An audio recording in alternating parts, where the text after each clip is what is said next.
वासंबे जिल्हा परिषद गट तसंच पंचायत समिती रीस आणि वासंबे गणाच्या निवडणूक प्रचाराचा शुभारंभ दांडफाटा येथील प्रसिद्ध तीर्थक्षेत्र आई टाकादेवीच्या दर्शनानं उत्साहात करण्यात आला। महायुतीच्या वतीनं पारंपरिक पद्धतीनं प्रचाराचा नारळ वाढवण्यात आला। या प्रसंगी जिल्हा उपाध्यक्ष सुधीर शेठ ठोंबरे, कृष्णा शेठ ठाकूर, तालुका मंडळ अधिकारी प्रवीण मोरे, माजी जिल्हा परिषद सदस्य मोतीराम शेठ ठोंबरे, माजी सभापती लक्ष्मण पारंगे, माजी सभापती कांचन पारंगे, आरपीआय तालुका अध्यक्ष महेंद्र धनगावकर तसंच शिवसेनेच्या वैजयंती ठाकूर यांची प्रमुख उपस्थिती होती।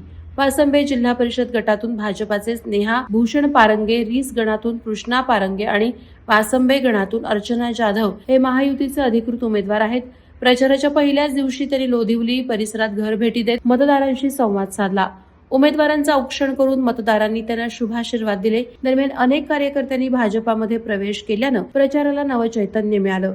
पनवेल आणि उरण येथील पदाधिकारी, ग्रामपंचायत सदस्य आणि सामाजिक कार्यकर्त्यांच्या उपस्थितीमुळे प्रचार अधिक प्रभावी ठरत आहे। निवडणुकीला सामोरे जात असताना या मतदारसंघाचे आमदार माननीय बांदे साहेब यांनी जे विकास कामं इथं केलेली आहे, गेल्या 25 वर्षाच्या माझ्या राजकीय कारकिर्दीमध्ये मला एवढ्या प्रमाणात निधी मी कधी ऐकलेला पण नव्हता, बघितलेला पण नव्हता।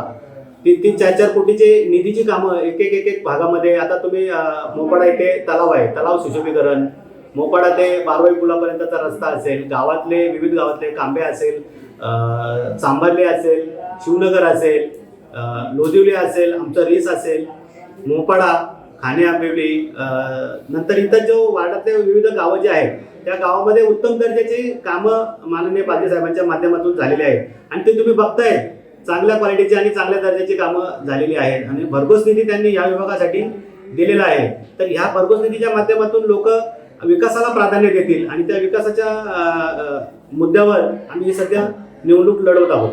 हे उमेदवार जिल्हा परिषदेचे स्नेहा भूषण पारंगे यांची निशाणी कमळ आणि रीस पंचायत समितीचे उमेदवार मी स्वतः कृष्णा गंगाराम पारंगे, माझी पण निशाणी कमळ आणि आमच्या वासंबे पंचायत समितीच्या उमेदवार सौ अर्चना आत्माराम पाटील यांची निशाणी सुद्धा कमळ।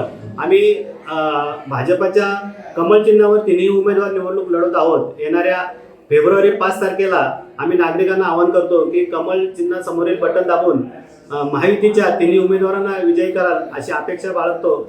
वादळवारा लाईव्हसाठी अर्जुन कदम, चौक। नवी मुंबई व रायगड जिल्ह्यातील ताज्या बातम्या आणि घडामोडींसाठी सबस्क्राईब करा वादळवारा लाईव्ह चॅनल आणि दाबा बेल आयकॉन।